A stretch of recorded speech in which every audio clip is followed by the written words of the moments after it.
अगर आपके डॉक्टर ने आपको ये सलाह दी है कि आपको शोल्डर रिप्लेसमेंट की ज़रूरत है, इसका मतलब एक्सरे देखकर या आपकी कंडीशन देख के वो इस नतीजे पे पहुंच चुके हैं कि आपका शोल्डर जॉइंट इतना डैमेज है, इतना ख़राब हो चुका है कि उसको किसी भी दवाई से, किसी भी इंजेक्शन से या किसी भी छोटे मोटे ऑपरेशन से ठीक नहीं किया जा सकता। इसका मतलब आपको शोल्डर रिप्लेसमेंट की ज़रूरत है, जैसे कंधा बदलने की ज़रूरत है। आज हम ये जानना चाहेंगे कि ये कंधा बदलने का ऑपरेशन होता क्या है। इससे पहले कि मैं आपको ये बताऊं कि इस ऑपरेशन में क्या किया जाता है, सबसे पहले मैं आपको ये बताऊंगा कि शोल्डर जॉइंट की बनावट क्या है। ये शोल्डर जॉइंट का मॉडल है मेरे हाथ में। जैसे मेरा ये राइट कंधा है, ऐसे हमारा शोल्डर जॉइंट होता है।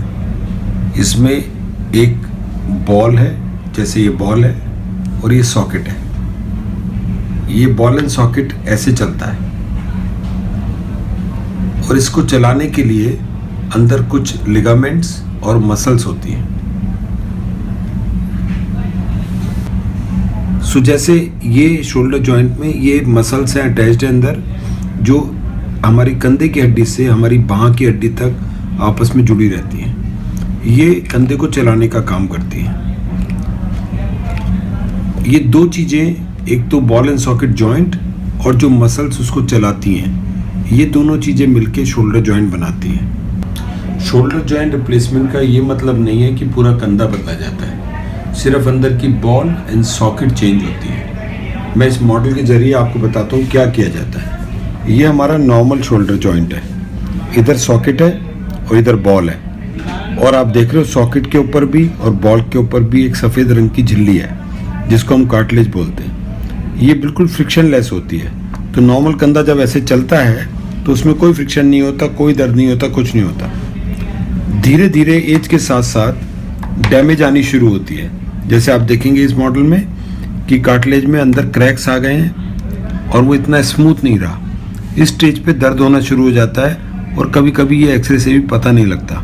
तो जब आदमी का कंधा चलता है ऐसे, तो क्योंकि आपस में रगड़ खा रही हैं हड्डियाँ, तो यहाँ दर्द होना शुरू हो जाता है। इसे कहते हैं अर्ली आर्थराइटिस।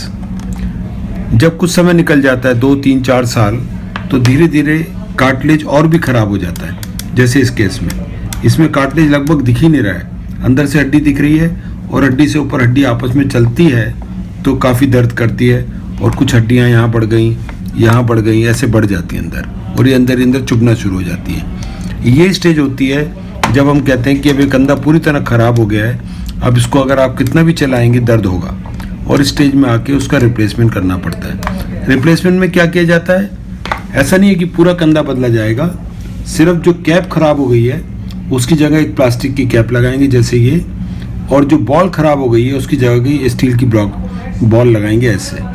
और जब इसे लगा देते हैं, वापस सेट कर देते हैं, तो अंदर अभी आराम से स्मूथ चलती है, तो कोई फ्रिक्शन नहीं रहता, कुछ नहीं रहता, और आराम से चलती है, जिससे कोई भी दर्द नहीं होता।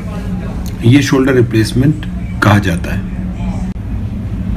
शोल्डर रिप्लेसमेंट के बारे में ज़्यादातर लोगों को आइडिया नहीं है। उन्होंने कभी सुना ही नहीं कि शोल्डर भी चेंज होता है। जैसे घुटना बदलना, कूल्हा बदलना आज एक आम ऑपरेशन हो गया है। शोल्डर रिप्लेसमेंट उतना ज़्यादा नहीं होता क्योंकि उतना ख़राब ही नहीं होता, लेकिन ये ऑपरेशन भी लगभग 25 से 30 साल पुराना है, और इसके बारे में सारी डिटेल्स, कैसे किया जाता है, कौन कौन से टाइप के पार्ट डाले जाते हैं, ये सब 20-30 साल से साइंटिफिक एक्सपीरियंस हो चुका है। उससे डॉक्टर लोग सब समझ चुके हैं और पूरी दुनिया में होता है। इसका सक्सेस रेट लगभग 85 to 90% है। तो लगभग 85 to 90% पेशेंट्स में दर्द बिल्कुल चला जाता है, वो हाथ को पूरी तरह उठा सकते हैं, और ऑन एन एवरेज 20 साल तक चलता है। ये ऑपरेशन ओपन सर्जरी द्वारा किया जाता है। इसके लिए 3 दिन हॉस्पिटल में रहना पड़ता है। जैसे हम 1 दिन पहले एडमिट करते हैं, अगले दिन ऑपरेशन करते हैं, और उसके 2 दिन बाद भेज देते हैं।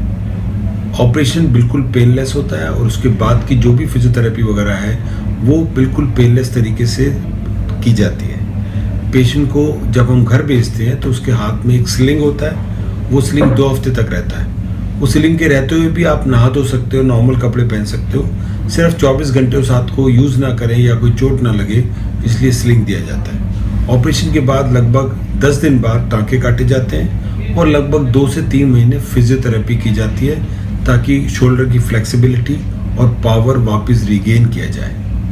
लगभग 3 महीने बाद ज़्यादातर पेशेंट्स का पेन 90-95% ख़त्म हो जाता है और वो हाथ को लगभग 80-90% चला सकते हैं। जैसे सिर पे पीछे ले जा सकते हैं, कमर के पीछे ले जा सकते हैं और रोज़मर्रा के लगभग सब काम बड़े आराम से कर सकते हैं। 3-4 महीने बाद उस साइड पे सो सकते हैं और ये लगभग 15 से 20 साल तक ऐसे ठीक रहता है।